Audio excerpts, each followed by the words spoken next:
नमस्कार.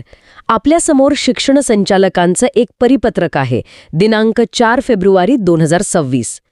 वरवर पाहता हे एक सामान्य सरकारी कागदपत्र वाटेल, पण यामुळे राज्यातल्या हजारो शिक्षकांमध्ये एक चिंतेचं आणि अस्वस्थतेचं वातावरण आहे.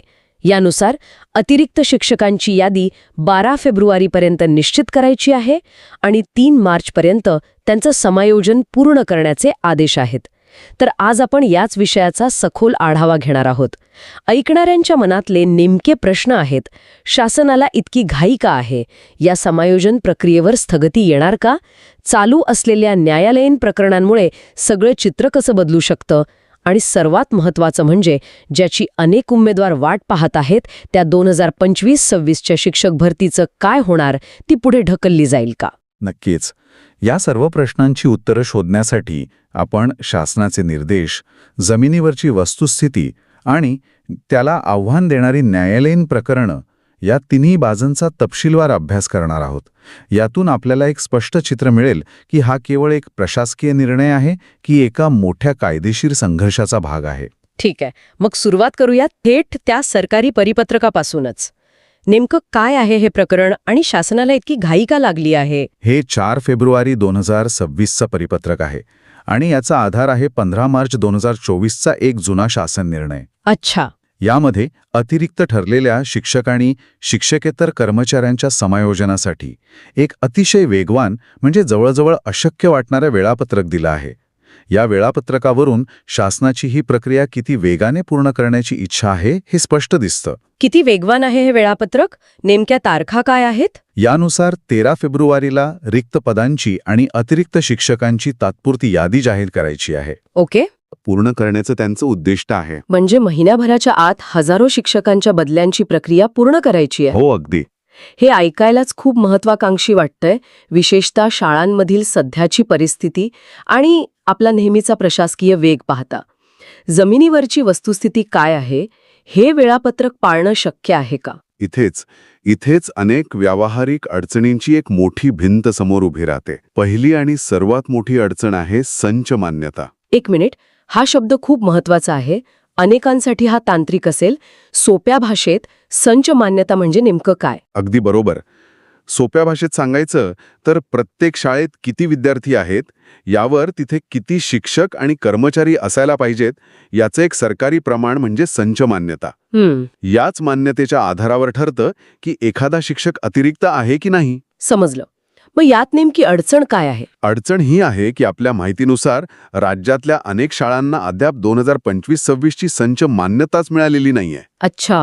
आणि ज्यांना मिळाली आहे त्यात मोठ्या प्रमाणात त्रुटी आहेत. म्हणजे ज्या आकडेवारीच्या आधारावर शिक्षक अतिरिक्त ठरणार आहेत, ती आकडेवारीच अजून निश्चित आणि अचूक नाहीये. अगदी, म्हणजे पायाच पक्का नाहीये. आणि या त्रुटी काही नवीन नाहीयेत, बरोबर? अजिबात नाही. ही समस्या आजची नाही. आपल्याकडे जी कागदपत्र आहेत त्यात स्पष्ट दिसतंय की 2014 पासून संच मान्यतेतील त्रुटी दुरुस्त करण्याचं काम प्रलंबित आहे. 2014 पासून? हा एक मोठा प्रश्न आहे. बरोबर. आणि याचं उत्तर प्रशासनाकडेही नसावं. मला एक गोष्ट समजत नाहीये. प्रशासनाला हे माहीतच असेल की परीक्षांचा काळ सुरू आहे. मग याच वेळी ही प्रक्रिया राबवण्यामागे काय विचार असू शकतो?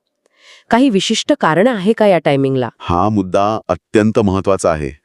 ही प्रक्रिया अशा वेळी राबवली जात आहे जेव्हा राज्यात बोर्डाच्या 10वी आणि 12वीच्या परीक्षा सुरू आहेत. हो ना? शिक्षक, तोंडी परीक्षा, प्रात्यक्षिक परीक्षा, मूल्यमापन, पर्यवेक्षण अशा अनेक कामांमध्ये व्यस्त आहेत. या काळात शिक्षकांना मानसिक स्थैर्य देण्याऐवजी त्यांना आपली नोकरी राहील की जाईल किंवा आपली बदली कुठे होईल या चिंतेत टाकलं जाते. आणि याचा परिणाम विद्यार्थ्यांवरही होत असेल. नक्कीच. आपल्या स्रोतांमध्ये एक अतिशय समर्पक उदाहरण दिले आहे जे या समस्येचं गांभीर्य दाखवतं. विचार करा, जर एखाद्या परीक्षा केंद्राचा केंद्र संचालकच अतिरिक्त ठरला आणि त्याचं समायोजन दुसऱ्या ठिकाणी झालं. हां, तर ते परीक्षा केंद्र कोण चालवणार? बरोबर. किंवा जो शिक्षक प्रश्नपत्रिकांचा कस्टोडियन आहे तोच अतिरिक्त ठरला तर काय होईल? याने परीक्षा प्रक्रियेत मोठा गोंधळ उडू शकतो. थांबा, म्हणजे एका बाजूला एका शिक्षकाची साधी बदली सुद्धा सत्रामध्ये होऊ शकत नाही, पण दुसऱ्या बाजूला शासन हजारो शिक्षकांना परीक्षेच्या काळात हलवायला निघाले? हा तर मोठाच विरोधाभास आहे. हो, आणि तो विरोधाभास आपल्या श्रोत्यांनी अचूकपणे पकडला आहे.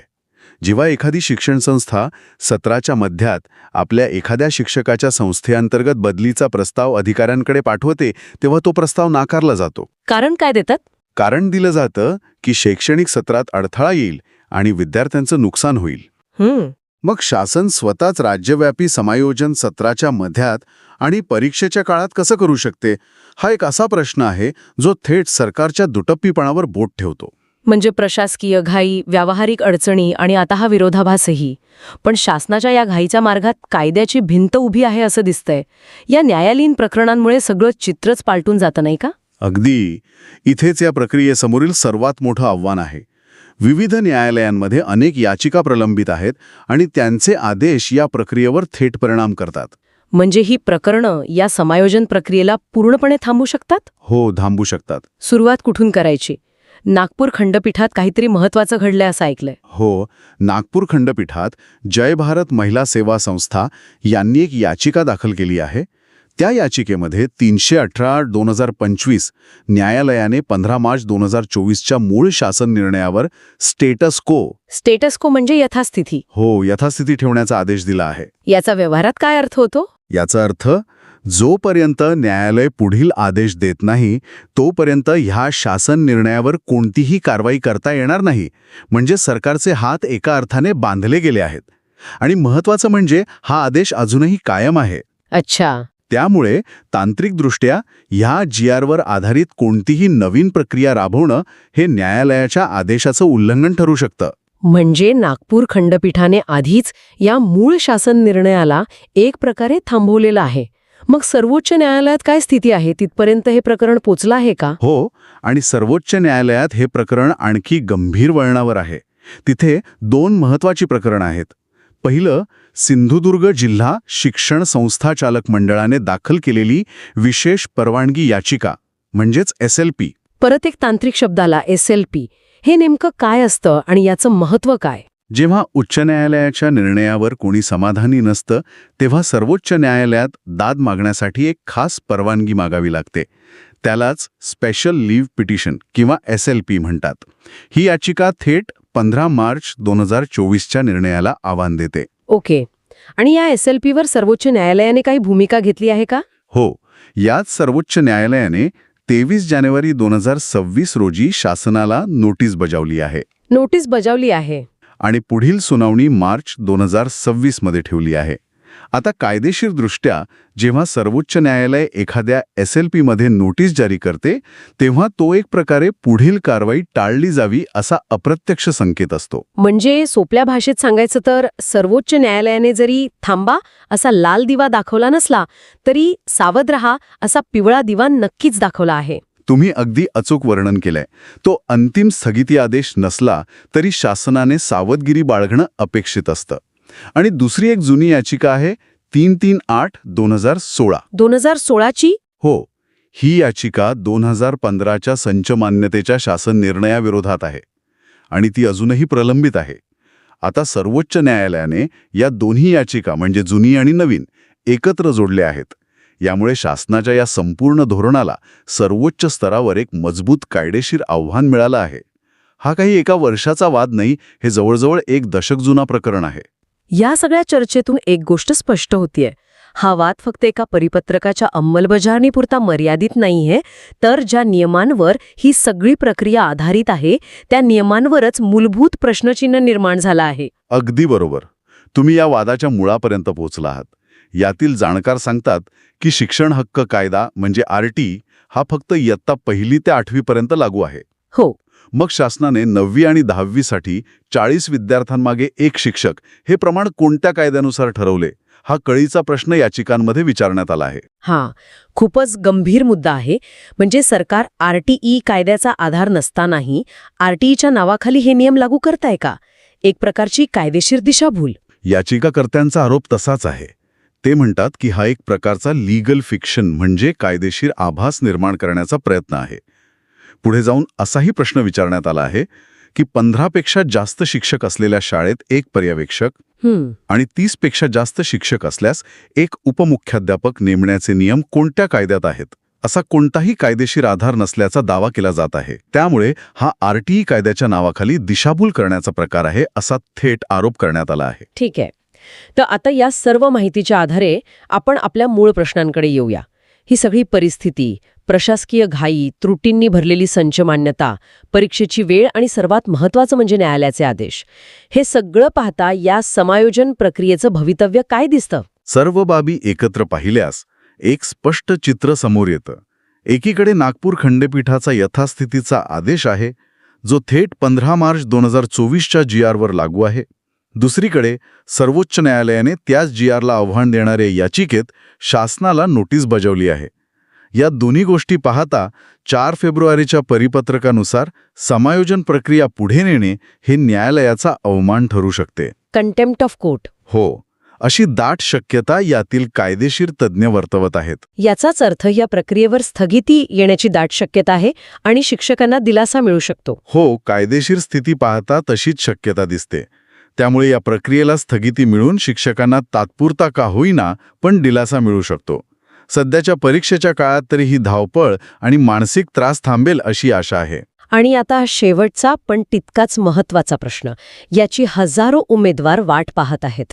या सगळ्याचा 2025-26च्या शिक्षक भरतीवर काय परिणाम होईल? याबद्दल स्रोतांमध्ये थेट उल्लेख नसला तरी आपण प्रशासकीय प्रक्रियेनुसार एक तर्कसंगत अंदाज लावू शकतो. कोणतीही नवीन शिक्षक भरती करण्यापूर्वी राज्यात अतिरिक्त असलेल्या शिक्षकांचं समायोजन करणे ही पहिली आणि अनिवार्य पायरी असते. अच्छा. जोपर्यंत हे होत नाही तोपर्यंत कोणत्या जिल्ह्यात, कोणत्या शाळेत, कोणत्या विषयाची जागा रिक्त आहे याचा नेमका आणि अंतिम आकडा शासनाकडे येत नाही. म्हणजे जर समायोजन प्रक्रियाच न्यायालयीन कारणांमुळे थांबली किंवा अनिश्चित काळासाठी लांबली तर त्याचा थेट परिणाम भरतीवर होणार. अगदी. तर 2025-26ची शिक्षक भरती प्रक्रिया सुद्धा आपोआप पुढे ढकलली जाईल. कारण रिक्त पदांचा नेमका आकडाच निश्चित होणार नाही. तर जाहिरात कशी प्रसिद्ध होणार? त्यामुळे या समायोजन प्रक्रियेच्या भवितव्यावरच पुढच्या शिक्षक भरतीचं भवितव्य पूर्णपणे अवलंबून आहे. थोडक्यात सांगायचं तर शासनाची समायोजनाची घाई ही व्यावहारिक अडचणी आणि भक्कम कायदेशीर आव्हानांच्या दुहेरी कचाट्यात सापडली आहे. संच मान्यतेतील वर्षानुवर्षांचा गोंधळ, परीक्षेचा संवेदनशील काळ आणि सर्वात महत्त्वाचं म्हणजे न्यायालयाचे स्पष्ट आदेश हे या प्रक्रियेसमोरील मोठे अडथळे आहेत. त्यामुळे ही प्रक्रिया सध्या तरी थांबण्याचीच शक्यता जास्त दिसते. बरोबर. आणि हा सध्याचा संघर्ष एका मूलभूत तणावाकडे लक्ष वेधतो. एका बाजूला प्रशासकीय कार्यक्षमता वाढवण्यासाठी आणि कदाचित सरकारी तिजोरीवरचा भार कमी करण्यासाठी विद्यार्थी संख्येनुसार शिक्षक पदांचं समायोजन करण्याचं शासनाचं उद्दिष्ट आहे. तर दुसऱ्या बाजूला RTI सारख्या कायद्यांची योग्य अंमलबजावणी, नियमांचा कायदेशीर आधार आणि महत्त्वाचं म्हणजे शैक्षणिक वर्षात स्थैर्य राखण्याचं महत्त्व आहे. ऐकणाऱ्यांनी यावर विचार करायला हवा की 2015 पासून सुरू असलेला हा कायदेशीर लढा केवळ एक प्रक्रियात्मक अडथळा आहे की राज्याच्या शैक्षणिक धोरण निर्मिती आणि अंमलबजावणीच्या प्रक्रियेतील एका खोलवर रुजलेल्या मतभेदाचं लक्षण आहे. प्रशासकीय सोय आणि कायदेशीर प्रक्रिया यांच्यातील हा संघर्ष राज्याच्या शिक्षण व्यवस्थेला भविष्यात कुठे घेऊन जाईल हा खरा प्रश्न आहे.